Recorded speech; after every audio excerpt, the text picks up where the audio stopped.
Good morning student. आज हम पढ़ रहे हैं क्लास 12 के बिजनेस इकोनॉमिक्स के अंदर चैप्टर नंबर 34 भुगतान संतुलन, बैलेंस ऑफ पेमेंट।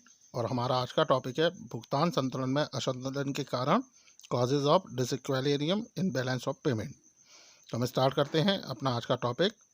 एक देश के भुगतान संतुलन में असंतुलन के प्रमुख कारण निम्नलिखित होते हैं, जिनमें पहला है आर्थिक विकास कार्यक्रम, दूसरा है आय एवं कीमत प्रभाव, तीसरा है चक्रीय उच्चावचन, चौथा है निर्यात मांग में परिवर्तन, पांचवा जनसंख्या में वृद्धि, छठवां विकसित देशों द्वारा आयात प्रतिबंध, सातवां प्रदर्शन प्रभाव और आठवां अंतर्राष्ट्रीय ऋण।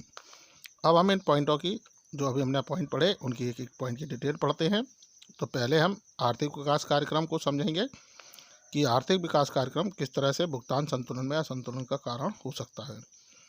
तो इसमें बताया गया कि अर्धविकसित देशों में भुगतान संतुलन में असमानता का प्रमुख कारण वहां पर बड़ी मात्रा में आर्थिक विकास संबंधी कार्यक्रमों का लागू होना है। आर्थिक विकास हेतु अर्धविकसित देशों को बड़ी मात्रा में पूंजी का आयात करना पड़ता है तथा विदेशी विशेषज्ञों की सेवाएं प्राप्त करनी पड़ती हैं, जिसके फलस्वरूप इन देशों के आयातों में अत्यधिक वृद्धि हो जाती है, जबकि ये देश निर्यात केवल थोड़ी मात्रा में ही कर पाते हैं। अतः भुगतान संतुलन इनके प्रतिकूल हो जाता है। तो इसमें बताया गया जो अर्धविकसित देश हैं, अनडेवलप्ड कंट्री होती हैं, उनमें जो हमारा बैलेंस ऑफ पेमेंट है उसके डिसइक्विलिब्रियम होने का सबसे बड़ा रीज़न है कि वहाँ जो डेवलपिंग फाइनेंशियल डेवलपमेंट प्रोग्राम जो वहाँ किए जाते हैं, यानी उस देश को विकसित करने के लिए जो कार्यक्रम वहाँ अपनाए जाते हैं, उनके कारण जो अर्धविकसित देश होते हैं वह उनके भुगतान संतुलन असंतुलन में होते हैं। इसके पीछे मुख्य कारण ये होता है कि जो आर्थिक विकास के लिए कार्यक्रम चलाए जाते हैं वहाँ, उसके लिए उन्हें पूंजी की आवश्यकता होती है। उसके लिए उन्हें जो एक्सपर्ट होते हैं, फाइनेंस के जो एक्सपर्ट हैं, उनकी सेवाएं, उनकी सर्विसेज लेनी पड़ती हैं, जिसके कारण जो अर्धविकसित देश हैं उनकी जो आयात हैं, उनके जो आयात होते हैं उनमें वृद्धि हो जाती है और इनको निर्यात करने के लिए, यानी अपने यहाँ से भेजने के लिए इनके पास बहुत कुछ नहीं होता। थोड़े बहुत मात्रा में ये कच्चे माल को उन देशों को सप्लाई करते हैं, जिसके कारण जो बैलेंस ऑफ पेमेंट हमारा है वो डिसइक्विलिब्रियम हो जाता है, असंतुलित हो जाता है। दूसरा है आय एवं कीमत प्रभाव। अर्धविकसित देशों में आर्थिक विकास के फलस्वरूप व्यक्तियों की आय में वृद्धि होती है, जिसके फलस्वरूप ये लोग अधिक आयात वस्तुओं की मांग करने लगते हैं। इसके अतिरिक्त आर्थिक विकास के प्रारंभिक चरण में वस्तुओं का उत्पादन इतनी तेजी से नहीं बढ़ता जितनी तेजी से मुद्रा की पूर्ति में वृद्धि होती है, जिससे वस्तुओं की कीमतों में अत्यधिक वृद्धि हो जाती है। फलस्वरूप देश के निर्यात हतोत्साहित होते हैं तथा आयात प्रोत्साहित होते हैं। इन सब के परिणामस्वरूप देश के भुगतान संतुलन में असमानता आ जाती है। तो जो अर्धविकसित देश होते हैं वहाँ भुगतान संतुलन के असंतुलित होने का दूसरा प्रमुख कारण है आय एवं कीमत प्रवाह। यानी जब व्यक्तियों की, अर्धविकसित देशों के अंदर जब व्यक्तियों की आय में वृद्धि होती है तो उसके कारण वो आयातित वस्तुओं की, यानी जो विदेशों से उनके देश में जो वस्तुएं आ रही हैं उनकी मांग करने लगते हैं। दूसरी ओर जब आर्थिक विकास स्टार्टिंग स्टेज में होता है, प्रारंभिक चरण में होता है, तो उस समय वहाँ जो उत्पादन है वो बहुत तीव्र गति से नहीं होता, जबकि मुद्रा की पूर्ति में तीव्रता अधिक होती है, यानी लोगों के पास पैसा अधिक होता है, लेकिन वहाँ जो वस्तुएं उत्पादित की जा रही हैं उनकी मात्रा कम होती है। ऐसी कंडीशन में जब व्यक्तियों के पास पैसा होता है, उनके पास मुद्रा की पूर्ति अधिक होती है, तो वह विदेशों से आयातित वस्तुओं की मांग करने लगते हैं, ज़्यादा मांग करते हैं और निर्यात कम हो पाते हैं, जिसके फलस्वरूप जो भुगतान संतुलन है वह असंतुलित हो जाता है। अगला है चक्रीय उच्चावचन। व्यापार चक्र के फलस्वरूप विभिन्न देशों में चक्रीय उच्चावचन अर्थात मंदी एवं स्फीति की स्थिति उत्पन्न होती रहती है। इनकी अवस्थाएं भिन्न भिन्न देशों में अलग अलग होती है, जिनके फलस्वरूप भुगतान संतुलन में चक्रीय असंतुलन उत्पन्न हो जाता है।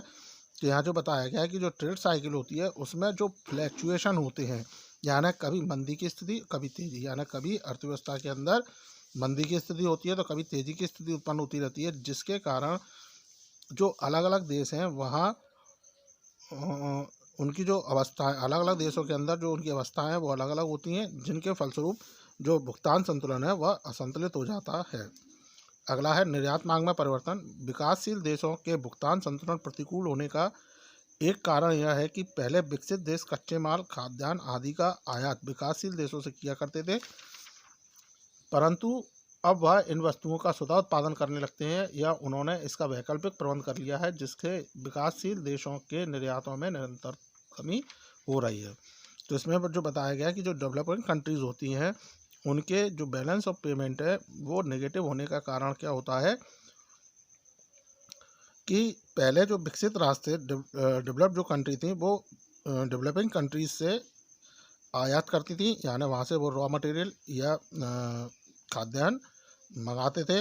लेकिन जैसे जैसे वो डेवलप्ड होने लगे, यानी जैसे जैसे उनका विकास होने लगा, वैसे वैसे वह उन कच्चे मालों का स्वतः ही उत्पादन करने लगे या उन्होंने कोई दूसरा ऑप्शन ढूंढ लिया, जिसके कारण जो विकासशील देश हैं उनके निर्यात कम हो जाते हैं।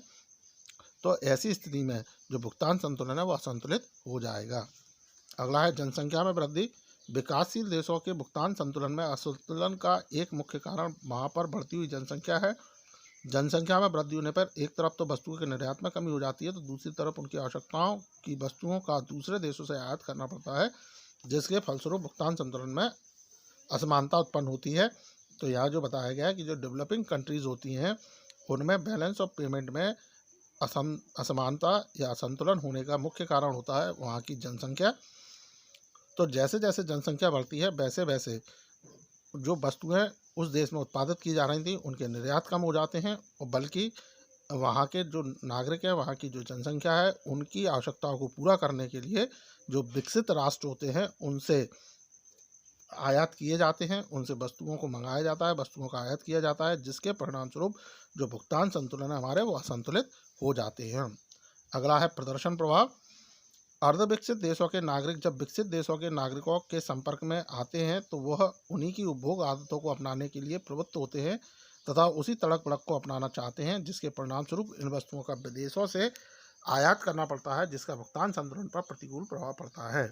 तो उन्होंने बताया कि जो अर्धविकसित देश होते हैं, सेमी डेवलप्ड कंट्री होती हैं, जब वो डेवलप्ड कंट्री के लोगों के संपर्क में आते हैं, उनके कांटेक्ट में आते हैं, तो वह जो डेवलप्ड कंट्री हैं उनके नागरिकों की जो उनकी आदतें हैं उनको अपनाने के लिए वो मोटिवेट होते हैं, उसी तरह से वो जिस तरह से वो रहते हैं उसी तरह से वो रहना चाहते हैं, जिसके कारण वो लोग विदेशों से आयात अधिक करते हैं और जिसके कारण भुगतान संतुलन असंतुलित हो जाता है।